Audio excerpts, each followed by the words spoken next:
என் செல்ல குழந்தையே, இன்று உன் தாயானவள் உன் முன்னால் ஓர் இலையை கொண்டு வந்து அதை தொடச் சொல்லி இருக்கின்றேன்.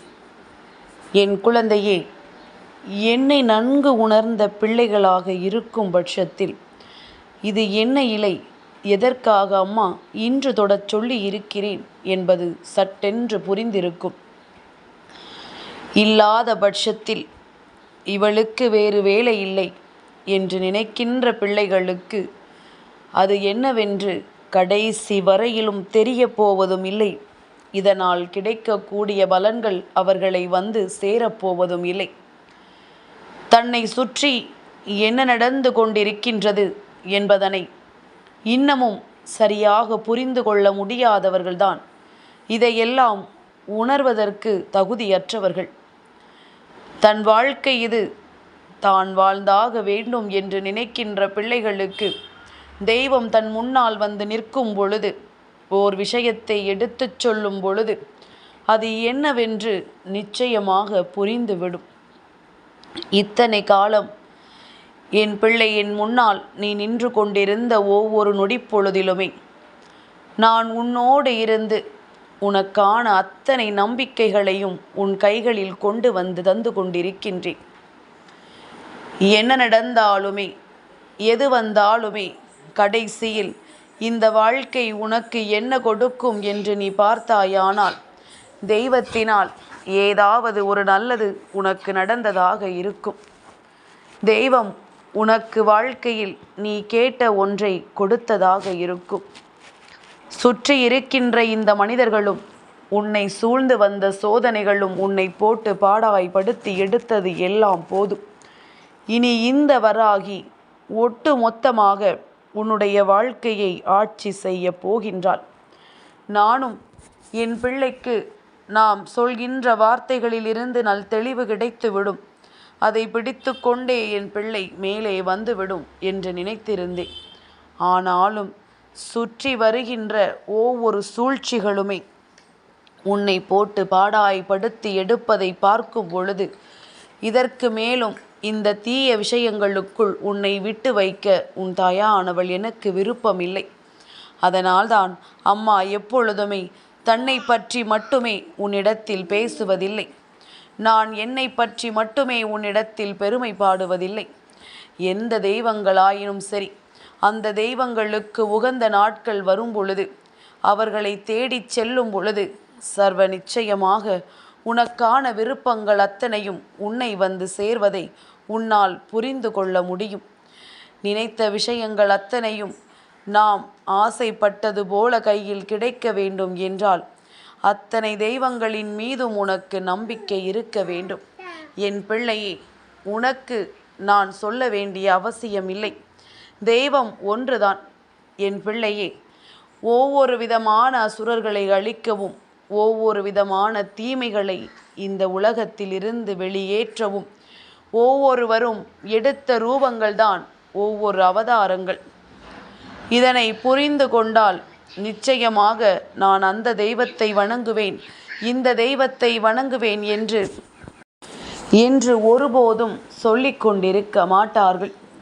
எல்லாமும் நம்முடைய தெய்வம் என்பதனை புரிந்து கொண்டு எல்லோரையும் நம்பிக்கையோடு நாம் நினைத்தோமானால் இன்றில்லை என்றாலும் என்றாவது ஒரு நாள் இந்த வாழ்க்கையில் நாம் எதிர்பார்ப்பது எல்லாம் நமக்கு கிடைத்துவிடும் என்ற எண்ணம் நிச்சயமாக என் பிள்ளை உனக்கு வந்துவிடும். எதிர்பாராத நேரங்களில் இந்த வாழ்க்கையில் நீ அடைந்த ஒவ்வொரு மாற்றங்களும் உனக்கு நீ செய்த நல்ல காரியத்திற்காக கிடைத்தது.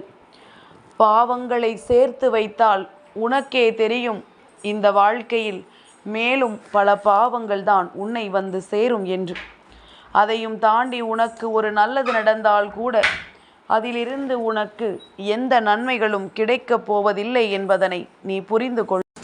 என் பிள்ளையே, உண்மையை சொல்ல வேண்டும் என்றால் பாவங்களை செய்கின்றவர்களும் அடுத்தவர்களுக்கு கஷ்டங்களை கொடுக்கின்றவர்களும் தான் இன்று சந்தோஷமாக இருக்கின்றார்கள். நன்மைகளை செய்கின்றவர்களும் மற்றவர்களுக்கு நல்லதை நினைக்கின்றவர்களும் வேதனைப்படத்தான் செய்கின்றார்கள். இதற்கு எல்லாவற்றிற்கு பின்னாலும் ஒரு காரணம் உண்டு. இன்று சந்தோஷமாக இருக்கின்றவர்கள் நாளை வேதனைப்படுவதும், இன்று வேதனைப்பட்டு கொண்டு வாழ்க்கையை வெறுத்து நிற்பவர்கள் நாளை இந்த வாழ்க்கையை ரசிப்பதும் நிச்சயமாக நடக்கும். ஒரு நொடியில் ஒரு மாற்றம் வரும் என்று நான் சொல்கிறேன் என்றால் அந்த மாற்றம் இதுபோன்றுதான் நடக்கும் என்பதனை புரிந்து கொள்ள வேண்டும். கஷ்டமோ சந்தோஷமோ எதுவாக இருந்தாலும் அது ஒருவருக்கு எப்பொழுதும் நிலையானது கிடையாது. மாறி மாறி வந்து கொண்டுதான் இருக்கும். அதனால் நிரந்தரமில்லாத இந்த விஷயங்களுக்காக ஒருபொழுதும் மனதை நீ வேதனைப்படுத்தி விடாதே. நிரந்தரமற்ற இந்த விஷயங்கள் நிச்சயமாக உன்னை நல்லபடியாக வாழ வைக்கும் என்பதனை நீ புரிந்து கொள்ள வேண்டும். நல்ல நேரம் வரும்பொழுது தானாகவே அத்தனை விஷயங்களும் உனக்கு கைகூடி வரும் என்பதனை நீ உணர்ந்து விடுவாய். என் பிள்ளையே, நான் உனக்கு என்னவெல்லாம் கொடுக்க வேண்டும் என்று நினைத்தேனோ, நான் உனக்கு என்னவெல்லாம் தர வேண்டும் என்று நினைக்கின்றேனோ, அதையெல்லாம் ஒரு சேர உன் கைகளில் கொடுத்துவிட, தெய்வத்தின் அன்பையும் அருளையும் நீ முழுமையாக பெற்றிட வேண்டும் என்றுதான் உன் அம்மா சொல்கின்றேன். அந்தந்த தெய்வங்களுக்கு உகந்த நாளில் அவர்களுக்கு பிடித்த விஷயங்களை நீ பெரிதாக செய்யவில்லை என்றாலும் கூட மனதார நினைத்தாலே உனக்கு மிகப்பெரிய வெற்றிகள் கிடைக்கும் என்பதனை நீ மறந்துவிடக்கூடாது. என் பிள்ளையே, சுற்றி வருகின்ற எல்லா விஷயங்களையுமே ரசிக்க தொடங்கு. உன்னை சுற்றி வருகின்ற எல்லா விஷயங்களிலும் ஏதோ ஒன்று இருக்கிறது என்பதனை உணரத் தொடங்கு. கஷ்டங்கள் அதிகமாக வருகின்றதா, வேதனைகள் அதிகமாக இருக்கின்றதா? என் பிள்ளையே, இயற்கையை அதிகமாக நேசிக்க தொடங்க வேண்டும். இந்த இயற்கை மேலும் மேலும் உனக்கு மனதிற்குள் மிகப்பெரிய அமைதியை கொடுக்கும். இயற்கையான காற்று உன்னை வந்து தழுவும் பொழுது உன்னை சூழ்ந்திருந்த அத்தனை மன அழுத்தங்களும் உன்னை விட்டு விலகி ஓடும். மனது லேசாகிவிடும். ஏதோ ஒன்று உன்னை சுற்றி நடப்பதை உன்னால் நிச்சயமாக உணர்ந்து கொள்ள முடியும். இது நாள் வரையிலுமே என் பிள்ளை பட்ட கஷ்டங்களுக்கும், இது நாள் வரையிலுமே என் பிள்ளை பட்ட வேதனைகளுக்கும் நிச்சயமாக நல்ல தீர்வு கிடைக்கும் என்பதனை நீ புரிந்து கொள்ள வேண்டும். இப்பொழுது உனக்கு சொல்ல வேண்டும் என்றால், மருதாணி இலைகளை உன் முன்னால் கொண்டு வந்து நான் காண்பித்து தொடச் சொல்கிறேன் என்றால் அது லக்ஷ்மி தாயானவளுக்கு உகந்த பொருள். அது மட்டுமல்ல, செல்வ வளத்தை உன் இல்லத்திற்குள் கொண்டு வந்து சேர்க்கக்கூடிய பொருள். அதனால் மருதாணி இலைகளை தொட்டால் உனக்கு அதுவெல்லாம் கிடைக்கும் என்பதுதானே நம்பிக்கை.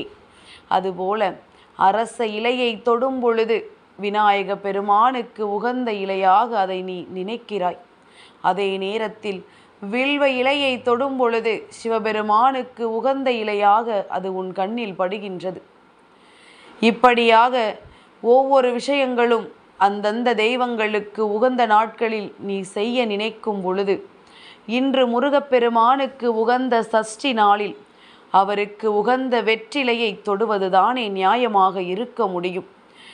ஏதாவது ஒரு வகையில் இன்று வெற்றிலை உன் இல்லத்திற்குள் வந்தாலோ அல்லது எங்கேனும் நீ காண நேர்ந்தாலோ ஒரு விஷயத்தை புரிந்து கொள். இந்த வெற்றிலை உன் வாழ்க்கையில் இருக்கின்ற துன்பங்களை எல்லாம் களைந்து உன் மனதிற்குள்ளும் சரி, உன்னுடைய உடலுக்கும் சரி, நல்லதொரு ஆரோக்கியமான சூழ்நிலையை உருவாக்கி கொடுக்கும் என்பதனை நீ புரிந்து கொள்ள வேண்டும். வெறும் வெற்றிலையை மென்று முழங்குவது உன்னுடைய உடலுக்கு நல்லது. எதுவாக இருந்தாலும் அளவோடு தான் இருக்க வேண்டும். மருந்துக்கேனும் ஒரு சிறு துளி அளவுதான் எடுத்து கொள்ள வேண்டுமே தவிர, இதை சாப்பிட்டால் நமக்கு நல்லது என்று சொல்லி ஒட்டுமொத்தமாக அவ்வளவையும் சாப்பிட்டு விடக்கூடாது என்பதனை புரிந்து கொள். எதுவாக இருந்தாலும் அது மருந்தளவே என்பது நினைவில் வைத்திருக்க வேண்டும். என் குழந்தையே, இன்று இந்த வெற்றிலை நீ எங்கும் தேடி அலைந்து உன்னால் கண்டுவிட முடியாது. ஆனால் உன் தாயானவள் நான் அதனை உன் கண் முன்னால் கொண்டு வந்து நிறுத்தி இருக்கிறேன் என்றால் நிச்சயமாக மேலும் மேலும் பல நன்மைகள் இந்த வாழ்க்கையில் உனக்கு நடக்க வேண்டும் என்பதற்காகத்தான். உன்னை சுற்றி நடக்கின்ற எத்தனையோ விஷயங்கள் மேலும் உனக்கு பல நன்மைகளை கொடுக்க வேண்டும் என்பதற்காகத்தான். என்ன நடந்தாலும் எது வந்தாலும் இந்த சூழ்நிலைகள் மாற்றங்கள் அத்தனையும் உன்னை வந்து நல்வழிப்படுத்தும் என்பதனை நீ புரிந்து கொள்ள வேண்டும். நம்பிக்கையோடு நாம் செய்கின்ற அத்தனையும் உன்னை நிச்சயமாக இந்த நிலையிலிருந்து மீட்டு கொண்டு வரும் என்பதனை நீ புரிந்து கொள்ள வேண்டும். எதிர்வருகின்ற நேரங்கள் உன்னை நிச்சயமாக சந்தோஷப்படுத்த வேண்டும். என்ன நடக்கிறது இந்த வாழ்க்கையில், உன்னை சுற்றி ஏது நடக்கிறது என்று சொல்லி என் பிள்ளை பதற்றமடையாமல், உன்னை சுற்றி நடக்கின்ற அத்தனை விஷயங்களுமே உன்னை நல்வழிப்படுத்துகிறது என்பதனை நீ உணர்ந்து கொண்டால் அதுவே போதும். மாற்றங்களை உன்னால் உணர முடியும். வருகின்ற நல்ல விஷயங்களை எல்லாம் உன்னால் நிச்சயமாக தெளிவாக ஏற்றுக்கொள்ள முடியும். சுற்றி இருப்பவர்களினுடைய எண்ணங்களை எல்லாம் எண்ணிக்கொண்டு எப்பொழுதுமே வருத்தப்பட்டு கொண்டிருக்காதே. எதிர்பாராத நேரத்தில் இந்த வாழ்க்கை சட்டென்று உனக்கான நன்மைகளை உன் கைகளில் ஒப்படைக்கும் பொழுது உனக்கு எதிர்வருகின்ற சூழ்நிலைகள் அத்தனையும் என்னவாக இருக்கும் என்பதனை உன்னால் புரிந்து கொள்ள முடியும். எதுவாக இருந்தாலுமே அது கடைசியில் உனக்கு கொடுக்க போவது உன்னுடைய ஒட்டுமொத்த மகிழ்ச்சி என்பது எந்நாளும் உன் நினைவில் இருந்து கொண்டே இருக்கட்டும்.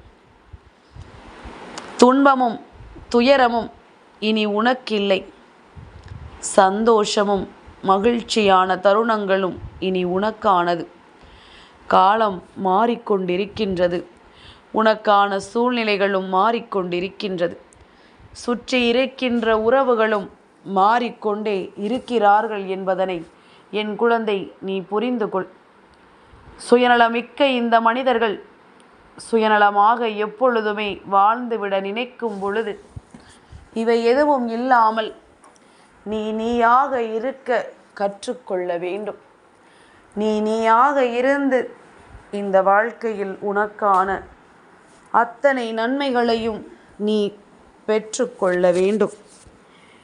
எதிர்பாராத விஷயங்களை நீ நினைத்த பொழுதெல்லாம் இந்த வாழ்க்கை உனக்கு கொடுத்ததல்லவா?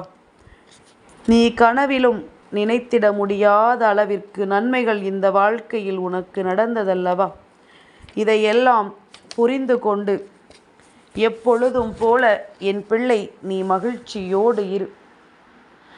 எந்த நேரத்தில் என்ன நடந்தாலும் அதை நான் நிச்சயமாக உன்னுடைய வாழ்க்கையாக்கி தருவேன் என்பதில் உனக்கு நல்ல புரிதல் இருந்து கொண்டே இருக்கட்டும்.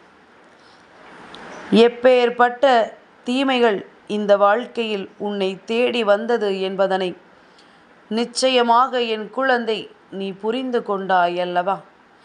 எப்பேற்பட்ட விஷயங்களும் அந்த தீமைகளை முறியெடுத்து உனக்கான நன்மைகளை கொடுத்தது என்பதனை நீ உணர்ந்து விட்டாய் அல்லவா? இது போதும். இனி என்றும் என்றென்றும் இந்த வாழ்க்கை உனக்கான நம்பிக்கையை உன் கைகளுக்குள் கொண்டு வந்து சேர்க்க தயாராகிவிட்டது என்பதனை நீ புரிந்து கொள்ள வேண்டும். என் குழந்தை, ஒவ்வொரு நாளும் நான் இருக்கின்ற இந்த நேரம் இந்த வாழ்க்கை உனக்கான மகிழ்ச்சியை தருவதோடு மட்டுமல்ல, உனக்குள் தோன்றுகின்ற தேவையற்ற சிந்தனைகளையும் வேறறுத்து விடுகிறது என்பதனை நீ புரிந்து கொள்ள வேண்டும். என் பிள்ளைக்கு இனி நடக்கப் போகின்ற அத்தனை விஷயங்களும் என்னவென்று நான் நிச்சயமாக உன் கண் முன்னால் உனக்கு நிகழ்த்தி கொடுக்க விரும்புகின்றேன். எதிர்பாராததையெல்லாம் இந்த வாழ்க்கை நிச்சயமாக உனக்கு இனிமேல் உன் கைகளில் கொண்டு வந்து கொடுக்கும் என்பதனை நீ புரிந்து கொண்டால் போதும். என்னவாக இருந்தாலுமே இனி நீ நினைத்தது போல உன் வாழ்க்கை உனக்கு மாறக்கூடிய தருணம் வந்துவிட்டது. எப்பொழுதும் மகிழ்ச்சியோடு இரு. இன்று முருகப்பெருமானையே உன் இல்லத்திற்கு அழைத்துவிட்ட சந்தோஷத்தில் இரு. நிச்சயமாக வெற்றி செய்தி உன்னை தேடி வரும். என் செல்ல குழந்தைக்கு இந்த வராகி அம்மாவினுடைய ஆசீர்வாதங்கள் எப்பொழுதுமே முழுமையாக கிடைக்கும்.